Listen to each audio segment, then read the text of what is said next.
We constantly hear from both religious leaders and governmental leaders that Islam is a religion of peace. Is it really? Our special guest today was a professor of Islamic history at Al-Azhar University in Cairo, Egypt. He says that the history of Islam is a river of blood. Greetings in the name of Jesus, our blessed hope. I am Dave Reagan, Senior Evangelist for Lamb and Lion Ministries, and I am delighted to have with me this week a very special guest by the name of Mark Gabriel. Mark is a former professor of Islamic history at Al-Azhar University in Cairo, Egypt, the world's premier Islamic university. Mark, let's begin by talking about your upbringing in Egypt. Were you born and raised in Cairo? No, actually I was born in south part of Egypt, and my family was moved to Cairo when I was almost 14 years old. Oh, when Yes. you were 14? Yes. Okay. Were your parents strict Muslims? They are. Very devout. Not the secular type of Muslim that we often encounter in this No, country. No. In fact, you had an uncle who was an imam, wasn't he? He's a clerk, yeah, Muslim clerk, and imam also. Wasn't he the one who first began to inspire you to memorize the Quran? Yes, he took me when I was 5 years old, and he started helping me memorizing the Quran. And is it true that by the time you were 12 years old, that you had the Quran memorized? Absolutely. I spent almost 7 years exactly to finish memorizing the entire book. Now, Mark, Yes. I have a copy of the Quran that is about Yes. that thick, and it's Yes. in very small print. Yes.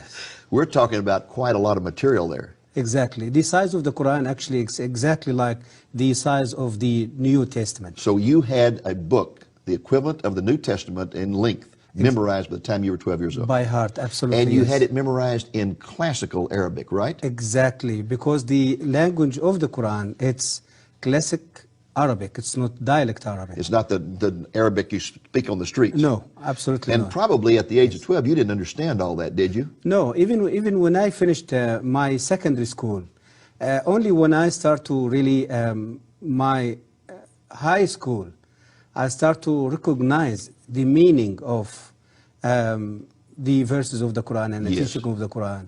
But it was a development, you see, from the time I finished the Quran when I was 12 years old till I finished my bachelor degree. From time to time it was a development taking place in understanding the meaning of this Yes. book. But when I finished my bachelor degree, I was already have the proper understanding of the meaning of this book. And why was it important for you to memorize the Quran as a child? Why did anybody put any importance on that? Is that something important in Islamic society? This is actually, it came as culture. Mainly, it's Islamic culture. And it wasn't just from the past 10 years or 50 years. It's from the very early time, the first century of Islam. Muslims start to take care of giving the Quran from generation to generation. I see. By memorizing the book by heart. Okay. Yes. Now, were you ever exposed to any Christians while you were growing up, either missionaries or Coptic Christians, the basic Christianity of Egypt? Absolutely. I saw Christians living in my neighborhood, living in my country, Egypt, as minority. But the things that Christianity in Egypt didn't have really the power to influence Muslims. And this is the reason why I wasn't influenced by this type of Christianity during all my life, because the Christianity in Egypt is so tradition. Yes. More than 90% of Egyptian Christians, they are tradition. A very liturgical type exactly. of it, yes. But there is one incident happened when I was a little child with a Christian priest from that church. What happened at that time really was left a huge influence over my spiritual life. Tell us about it. I was really become very upset and very angry, you see, of Christians and the Jews because of the teaching I started to receive every day in my school, especially when I was in my secondary school at Al-Azhar Islamic Institute. So one day I decided really to fire the Christians, and so I find a Christian priest in that church was using the road outside of my house, going from his place to his monastery every day. So every day I stand in front of my house and I start to just hit him with the stones and with, you see. How old were you at that time? And that time I was 13 years old. And you're throwing stones at a Coptic priest? Absolutely, and I injured his head. I injured him in his head terribly, and they took him to the hospital. But this man, when he get out of the hospital, he just came just to find out what's going on with me, why I'm treating him that way. Came back and found you? Yes, yes. And he know my house, he know my family even. So anyway, this man, he didn't came to revenge or to treat me in the same way, but he came to advise me that there is a fire inside me, and that fire is going to burn me before burning others. Wow. So, and he came to show me, or to tell me that he forgive me. Even I injured him and I caused big injury to him. He just came to show me that he loves me, he forgive me, and he said there is no reason for you to hate me or to treat me that way. That really impressed you, didn't it? Absolutely. This was really influenced my spiritual life, even when I grow up and I become one of the best students in my university. Now, you were basically sitting on top of the world as a person who was a professor of Islamic history at Al-Azhar University. You were also a Muslim imam at a mosque in Giza, right? Yes, Giza City, yes. I mean, you had all the prestige in the world, and yet one day you made a comment. I think I had it marked here. It's in your latest book, Jesus and Muhammad. You were a person who questioned things, and you were told at the university, you don't question. You were told that. Exactly. You don't question. And you kept questioning. And one day in a conversation with colleagues, you made this statement. We say the Quran is directly from Allah, but I doubt it. I see in it the thoughts of man and not the words of God. Absolutely. And the moment those words came out of your mouth, you knew your fate was sealed, right? Absolutely. What happened that night?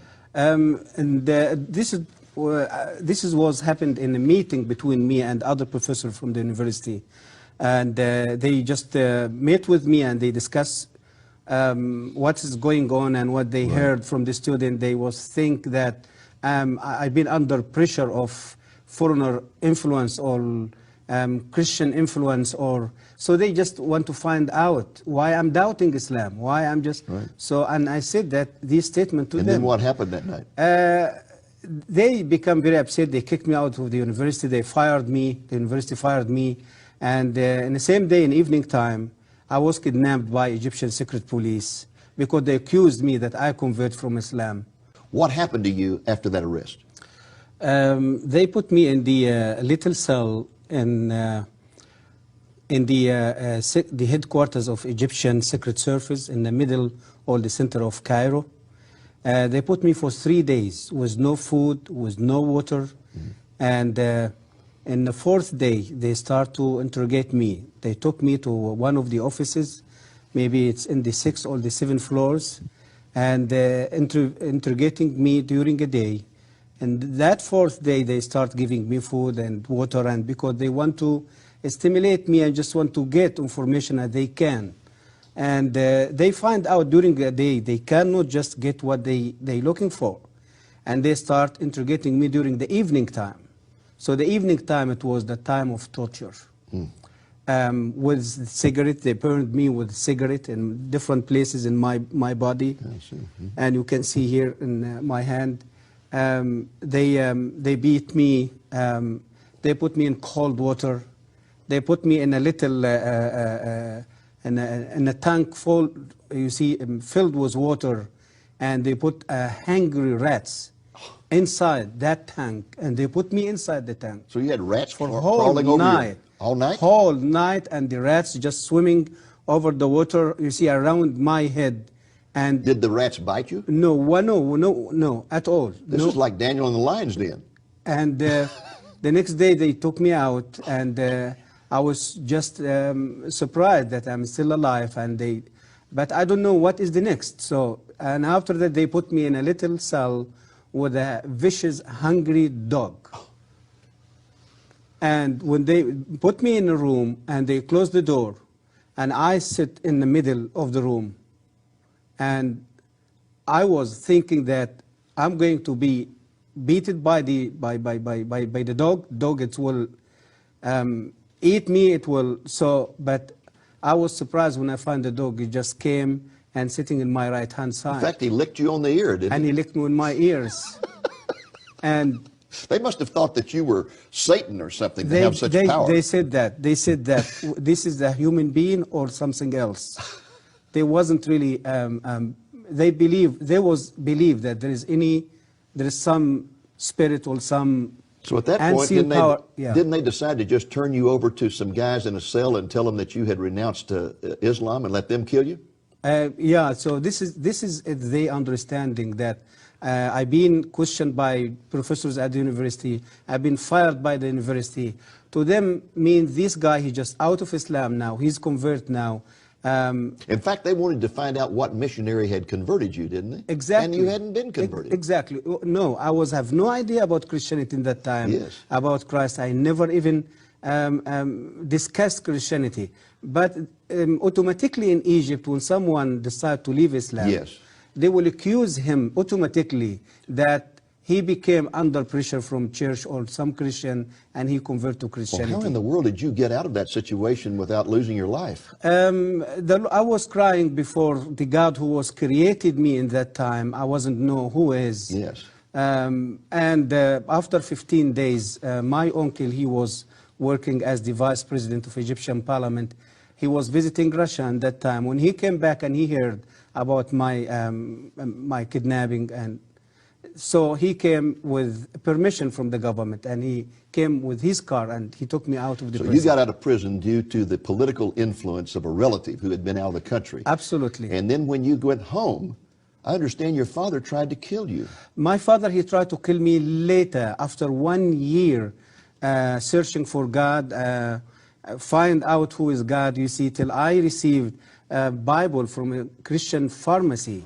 So when I start reading the Bible, I start to find the truth about Christ. After I give my life to the Lord, I lived 1 year, whole year as a secret believer. So when my father heard about my conversion, he shot me with his own gun. He tried to kill me. So you were given a Bible by a Christian pharmacist, and that brought you to the Lord. Yes. And when that happened, your father decided to kill you for the honor of the family, I guess.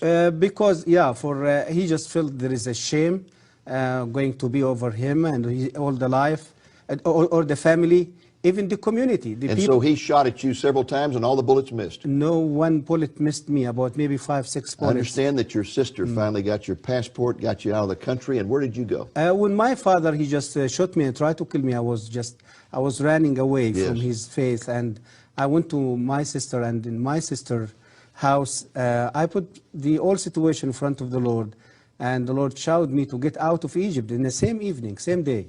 My sister helped me. She brought my stuff. And where did you go to when you fled? I fled to South Africa by the road, traveling from Cairo to South Africa for 3 months over the road.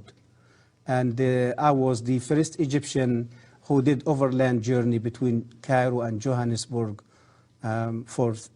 the trip take almost 3 months. Okay, and so then you get to South Africa, and did you meet some Christians there? Yes, in South Africa I met with many Christians, and many churches, they start to hear about my story because the public media in South Africa, they wrote articles and published articles about my story. And my. Is it true that assassins were sent to South Africa to kill you?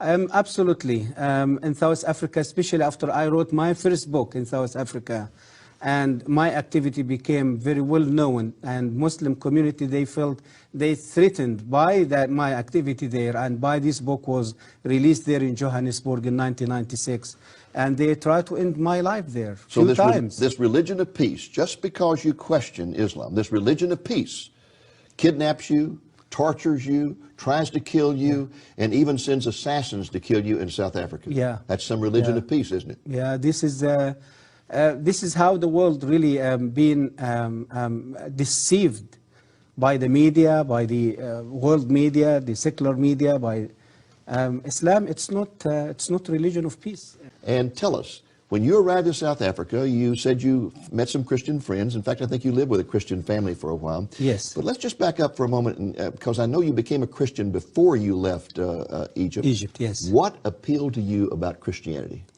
Before I met with Christ, I lived for 34 years under Islam, believing in Islam, serving Islam, learning about Islam, teaching about Islam.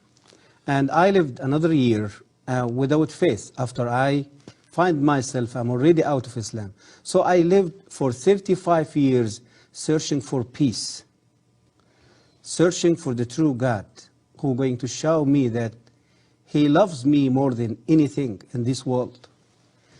Through the Quran, through the teaching of the Prophet of Islam, I was never experienced something like that. So when I get the Bible and from the doctor pharmacy, before I get the Bible, I lived for a whole year searching for God, asking myself who God can be. I had terrible headache. Every day go to the doctor pharmacy to get headache tablets. So, and finally she gave me the Bible and she gave me the headache tablets. I took the Bible in one hand and headache tablets in another hand. When I started reading the Bible, I met with the Lord Jesus Christ face to face through the Sermon of the Mount in Matthew chapter 5, telling me about love. Love your enemy. Not kill your enemy. Not kill your enemy. So the word of the Bible, the word of Jesus Christ, and that evening came to me is just like a beautiful rain. And so you began to find the peace that had eluded you all those years. Exactly. For peace, forgiveness. I felt for the first time that my sins has been forgiven. Hallelujah. And I being justified already by the blood of Jesus. I was lived for 35 years with guilt. The guilt of my sin, the guilt of I'm living as a lost person. I don't know who going to forgive my sin. I don't know who going to rescue me from the punishment of Allah. I don't have no assurance that I can be in the right place, you see, Actually, to live the eternity. In Islam, you never really know for sure whether you're saved or not. Muhammad didn't know whether he was saved or not. Absolutely not. Isn't that something? Yes, this is true. Now, very quickly, we only have about 2 minutes in this segment. When you finally got to the United States, you were given religious asylum in this country. Yes. And you had a remarkable experience in Washington, D.C. when somebody said that there was a Muslim imam who was going to be speaking at a university. George Mason University. And you went to hear him speak. Yes. And what did you find out about I him? went there, I shocked. I thought this man, he was a Baptist pastor from Texas. A Baptist pastor from Texas? Yeah, and he converted to Islam. And he now preaching, you see, for Islam in George Mason University and sharing his testimony. So, and after he finished his speech, he asked if there is anyone he has question to raise his hand. I find my hand was the first hand. So when I stood up, I did ask him, sir, when did you take that decision to leave Christianity to become Muslim? He said, 8 years. I said, oh, this is like myself. And my next question, since you convert to Islam and you left Christianity, did any church or any Christians order to kill you because the Bible said that the penalty of Christian apostasy is death? He said no. Did the FBI persecuted you here or arrested you here or tortured you here because you left Christianity to become a Muslim? He said no. I said to him, sir, I'm a human being like you. And I have the right to take a decision to change my religion or my faith like you. And I was a Muslim like you. I was an imam as you was a pastor. And I took the same decision you took. But the difference between me and you, that I was treated by Islam. I fired from my university. I kidnapped by the secret police. I've been tortured. I lost my family. I lost my country. And the sword of Islam is on my neck wherever I go. Why? Because the Quran said so. That the penalty of a Muslim apostasy, it's death. That is an incredible story. And in fact, folks, there's something about this particular story that he did not mention, and that is that when the man stopped speaking and asked for questions, he was the first to raise his hand, stood up, and first of all identified himself as a former professor of Islamic history at the university. And the imam was so impressed by that he said, oh, honored professor, please come up here and take over the podium. And the next thing he knew, he was on the stage at the podium in charge of the whole meeting. Absolutely. And asking him questions. Yes. Isn't it amazing he how was the Lord shocked. works? Exactly. And showed immediately that the difference between Christianity and Islam, that he leaves Islam and everyone tries to kill him and kicks him out of his family. He leaves Christianity and none of that happens to him. And yet Islam's supposed to be the religion of peace. He's still enjoying his life in America because of the freedom brought to this country through the Christian and the biblical principle. Yes. You know, the point that you made a few moments ago about no one in Islam knowing for sure whether they're ever saved or not, Yes. unless they die as a martyr. Yes. Then they have the assurance of salvation. Absolutely. But otherwise, there's no assurance. Even, again, Muhammad did not know for sure whether he was saved or not. Yes. That is a horrible thing to think you're having to earn your salvation, and no matter how hard you work, you still don't know. Exactly. You still don't know. Exactly. This is true. What a glorious thing it is that to encounter grace. Grace. Absolutely. I was questioning the doctor pharmacy was giving me the Bible after Muslims, fanatic in Egypt, attacking a Christian church. I was so upset. I was so little baby Christian. I did ask her, why people you can defend your church, you defend your people. What she said to me, Mark, I want to say something to you. Our God, He is not in need for us to defend Him or to kill others to defend Him or to defend His church. Our God, He is strong enough to defend Himself, His name, and His people. Mark, most of our viewers have never read the Quran, and they don't know really how different it is from the Bible. So fill us in. Give us a comparison here between the Bible and the Quran. Yes, the Quran, as Muslims believe, considered the holy book of Islam. The size of the Quran, it's exactly like the size of the books of the New Testament. And the book contains 114 chapters. Which are called surahs. Which called in Arabic language, surahs. Okay. Exactly. And the book is considered, as the Muslims believe, the word of Allah, who was revealed directly from Allah to Muhammad through the angel Gabriel. Okay. Now, how does it differ, though? I mean, an average person, let's say an average Christian, has read the Bible, and he's aware that when you start reading the Bible has lots of stories, and it tells this story and that story, and the relationship with God, the nature of God, is taught through stories. But you don't find that in the Quran. No, actually, the Quran wasn't really organized logically. And when the Quran usually discuss about a specific story, for example, like the story of Abraham, or the story of Joseph, or the story of Moses, you're going to see that these stories, it's in all over the Quran. All over.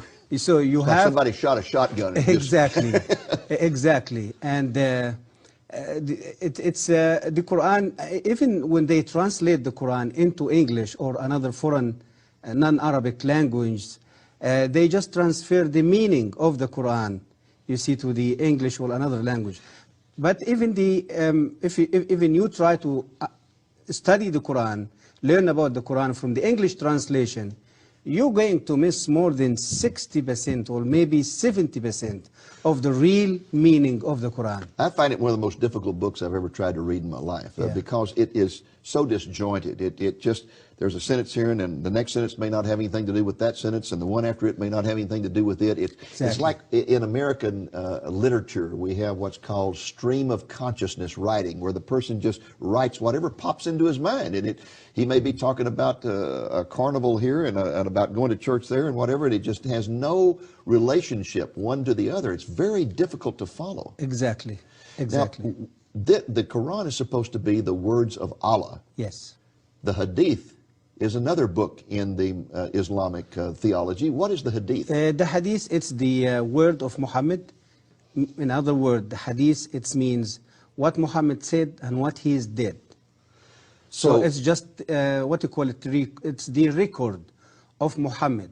Okay. His life, his activity, his word, his action, his teaching, and the Muslim call it Hadith. So one, the Quran, is supposed to be the words of God. Yes. The other are the words of Muhammad. Hadith, it's the word of the Prophet Muhammad. And are they considered to be equal or what? Muslim, they are required to believe in the both books. Okay. Muslim, it's not enough to just believe in the Quran and decline or deny the Hadith. According to the Islamic law, if any Muslim going to deny any of the basic teaching of Islam, he will be convert. He will be out of Islam. And hadith, it's one of the most basics you see in Islamic faith. Okay. Now, another difference between the Quran and the Bible is that the Bible was written by individuals like Moses or Paul in the New Testament, where they sat down, they wrote letters, or they wrote histories or whatever. But Muhammad never did really just sit down and write the Quran or write the hadith, did he? No, he just simply, for example, with the Quran, he was usually in trances and he would make statements and people would write those down. Exactly. And all that was compiled later on after his death, wasn't it? Exactly, yes. And the hadith is just statements that were compiled by compilers. It might be statements that wives remembered or friends remembered or whatever, and they just kind of put them all together. Exactly. All right. Exactly. Now, in the Quran, there are a lot of contradictions, as well as in the Hadith, a lot of contradictions. Yes. For example, you can find verses in the Quran that talk about loving Jews and Christians. Yes. And treating them with respect. Yes. Then you can find verses that talk about killing them. Exactly. How do you account for these contradictions? Did Allah change his mind? A Muslim, they justify this contradiction by Arabic term, and Muslim and Islamic principle, they call it naskh. Naskh or nask. This principle means that the future verse going to come, it's going to decline or cancel the what you call it, the previous verse. Okay, so a later verse, yes, would cancel out an earlier verse. Exactly. That might contradict with it. They call it naskh. If you ask them, but why Allah do that? They will say He do that for the benefit of Muslims and for the benefit of the human being. For example, I remember you giving an example about alcohol. Yes. Give us that example. Exactly. Like, for example, when Muhammad started to preach about his religion, the people in Arabia at that time, they was alcoholic addicts. They loves alcohol. They cannot live without alcohol. And he finds it's going to be too difficult if he's going to give them a command to stop drinking alcohol and to obey his command. So what he did, he just gave them a halfway command. He said to them, no problem, keep drinking alcohol, but when you're going to come to pray to the mosque, you have to stop drinking alcohol till you finish your prayer, and after you finish the prayer, you can go back and drink alcohol again. So after a while, he came back to them and he said, no, this doesn't work. No alcohol going to be allowed anymore. And another verse came and canceled the previous verse. And Muslims, they become very upset, very angry. But how come? We can't do that. And a later verse says, okay, don't worry. Be patient. Believe in Allah. Believe in His Prophet Muhammad. Believe in His Quranic word. And if you're going to have the ability and you're going to stop drinking alcohol in your life, Allah, He is not going to forget that. He will reward you with a river of alcohol in the paradise the day when He's going to send you to the paradise. So we go from just drinking alcohol occasionally to not drinking it during prayers to not drinking it at all to you're going to have a river of alcohol in heaven. Exactly. This is the development of the contradiction, you see, of the teaching of the Quran. And you find the same in the attitude toward Jews and Christians. Absolutely. At the beginning, it was one of respect and honor, and then when they did not accept His revelation, He turned against them and began to argue, you must kill them. Absolutely. Firstly, it was a development also was taking place in this subject, in His relationship with the Jews and Christians.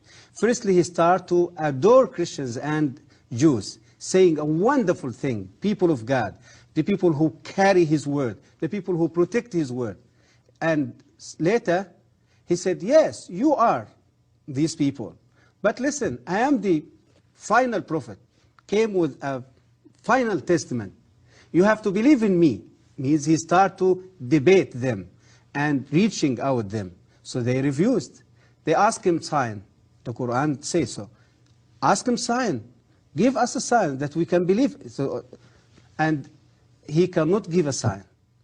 And he went back to Allah and cried before Allah, help me to perform miracle or to give sign to these people that they can follow me. And Allah became very upset with him and said to him, okay, listen, go back to these Jewish people and these Christian people. Tell them Allah gives you plenty miracles in the Old Testament, and always you rebels and against him. No more miracles. It is only one way: to submit to Islam, to accept Islam, or to pay the tax. And if you refuse to do so, you will be killed. So it was development also taking place in this, you see, in this contradiction of the teaching of the Quran toward the Christian and the Jews. Mark, let's talk a little about the Muslim view of Jesus. I read in the paper recently where a Muslim imam was invited to speak at a large Christian church in the Chicago area. And when he got up to speak, the very first thing he said was, "I want you to know that we Muslims love Jesus as much as you Christians do." Was that an accurate statement or not? It's not. Absolutely it's not. And the statement of this man, it's a deceitful statement. Why? Because the image of Jesus Christ in the brain of Muslims, in the Quran, in the Hadith, in the teaching of Muhammad, it's totally different than the biblical Jesus. The Quranic teaching and the Islamic teaching about Jesus, it's Jesus, just he is the son of Mary. He was born from Mary through a miracle performed by Allah. And he cannot be the son of God. He cannot be God. He wasn't crucified. He wasn't shed his blood. The biblical view about the identity of Jesus Christ, it's misinterpreted by the Quran and by the Islamic teaching. When this man say a statement like that, he absolutely deceived the Christian congregation in the church as the Muslim imam after September 11. Yeah, just trying to get them on his side. Exactly. Right? Yeah. Deceived the world through the secular media by telling that Islam it's a peaceful religion. Now, same way. Let me make sure I understand this. They do believe in a miracle birth for Jesus. They do. But the Mary that they identify is really confused, because isn't the Mary, the mother of Jesus, identified in the Quran as Mary, the sister of Moses? Exactly. This is one Very of the confusing. historical mistakes in the Quran. Yeah, exactly. a lot of mistakes about Old Testament, because I get the impression that in his travels, Muhammad probably talked to a lot of Jews, a lot of Christians, got these stories, but got them all mixed up. Historical mistakes, linguistic mistakes. Yes. And as we talk about contradiction of the Quran, yes, we have to talk also about the mistakes, the historical, yes, okay. Now, to get back to Jesus for just a moment, so they view his birth as miraculous in some way or other, yes, although it's from the wrong person. Yes. And then the argument is that he was not God in the flesh, that he was basically just a great prophet, right? Yes, he considered one of the Uli al-Azm min al-Rusul, means the greatest prophets, okay, means Muhammad, Moses, Jesus, Abraham. So they consider him one of the greatest prophets. But Muhammad being the final and greatest of the prophets. He is the greatest and he's the final one. Okay. Now, did you say that they deny the crucifixion? They do crucify the yes. Does the Quran deny the crucifixion? Absolutely. Chapter number 4. Okay. Explain وَمَا قَتَلُوهُ وَمَا صَلَبُوهُ وَلَكِنْ شُبِّهَ لَهُمْ. So Jesus just died? No, he was never died. He was never crucified. When just the Jews tried to crucify him, Allah took him to heaven. Okay. And he's still alive in heaven. Now, do they believe that there will be a second coming of Jesus? They do believe about the second coming of Jesus, yes. Tell us about that. The Islamic view about the second coming of Jesus, totally different than the biblical view. All what Islam talking about his second coming, he going to do some things. One of these things, he going to come and to kill all pigs around the world. Kill all pigs? All the pigs. Yes. Are you serious? Yes. سيقتل الخنزير. This is the hadith, the word of Muhammad. Okay. Said so. And he going to come to break the cross, any cross, wood cross. Break all crosses. All the crosses around the world. Okay. And he's going to stop the jizya, means stop collecting tax from Christians. Okay. So that they can still, and he's going to bring justice to the world. Okay. This is the only good point. He just picked it up from the Bible. Yes. But this is they view and they believe about his second coming. It's Now, unbelievable. Mark, your newest book is this one here called Jesus and Muhammad. This has just come out. The subtitle, Profound Differences and Surprising Similarities. Similarities. Let's start with those. There's some similarities between Jesus and Muhammad? There is some similarities, and it's funny similarities. You see, you will amaze when you hear about it. It's not similarities in the goodness of God. No. It's just a normal similarities like the way he grew up, the way he was acting when he was a little child. Like, for example, Islam speaks as Jesus, as the Bible told us about prophecy, prophesied about the coming Messiah. The Islamic side, they say there is prophecy, prophesied about the coming final prophet. Okay. When Jesus, he was a little boy and just go to the temple every time. Yes, Simeon prophesied. Exactly, yes. Exactly. Simeon prophesied over him. There is another Arabian guy, his name Waraka bin Nawfal. It was the cousin of his first wife. Yes. They said he prophesied about his coming. Okay. About Jesus going to the temple and debating the Jewish religious leaders. Muhammad, he go to the center of the religious center of Mecca, called Al-Kaaba at that time, debating with religious people. Or you see the so there is some similarities like that. Jesus, it chose 12 disciples to spread his message. Muhammad, it chose 12, we can say, friends, or 12 leaders to lead his army and his military in exporting Islam out of Arabia. So you're really talking about some similarities that are not really all that significant. Exactly. But the contrasts are something else. And to get into those contrasts, tell us a story of the Muslim woman that you met in South Africa.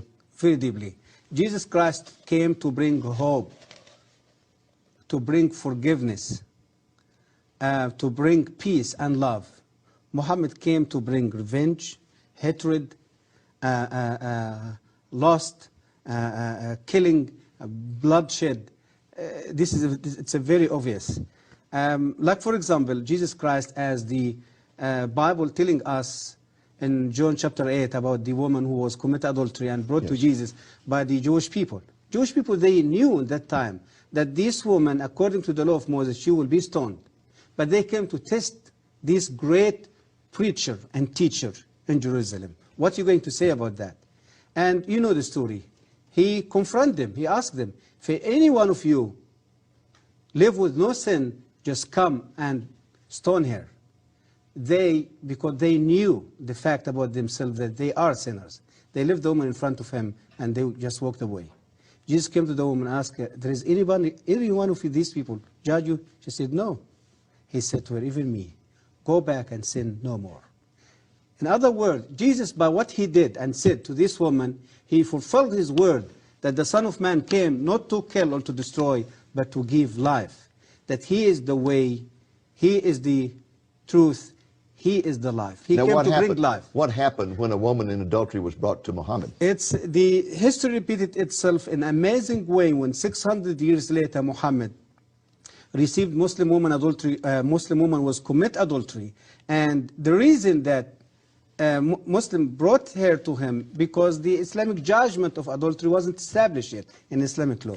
So Muhammad asked the woman, do you really commit adultery? She said, yes, Prophet, and I'm pregnant now. And he asked her, fine, go back home, wait till you deliver your baby, and wait with your baby, nursing him or her, and for 2 years, and then bring your baby and come back to me. She did. She delivered the baby. She nursed the baby for 2 years.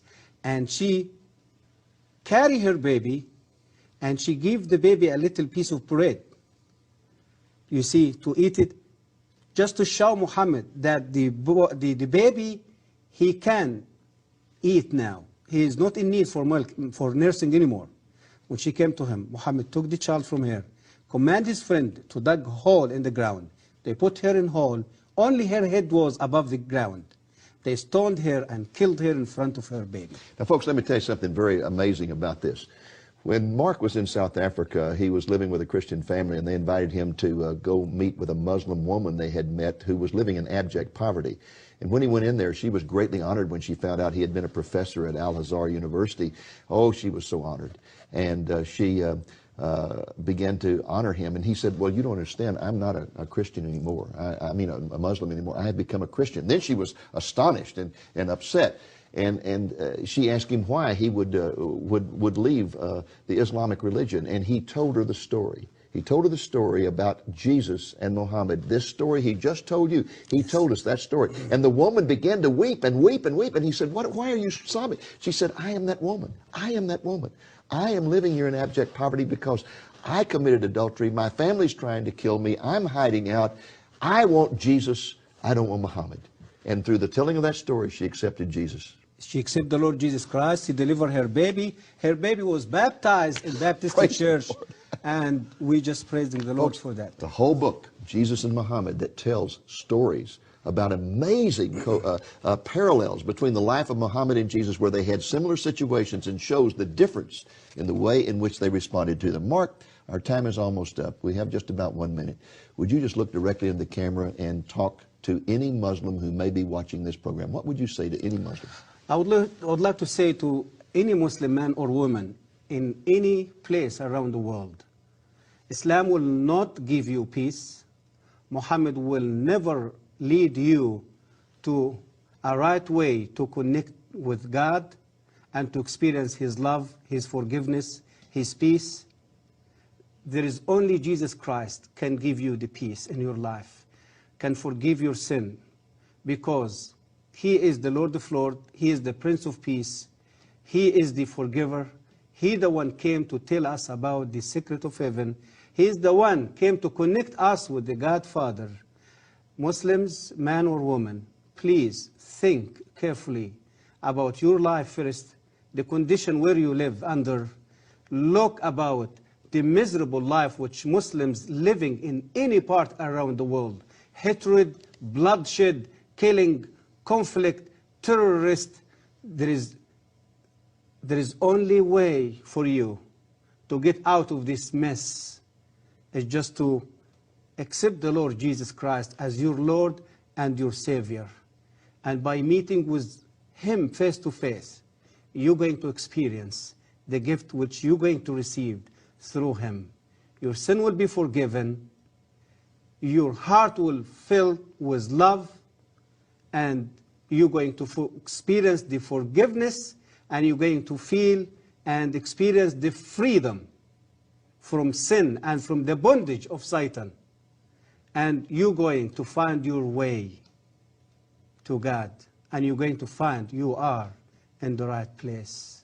I pray for you and the power of my Lord Jesus Christ, able to reach your heart in the same way He did with me.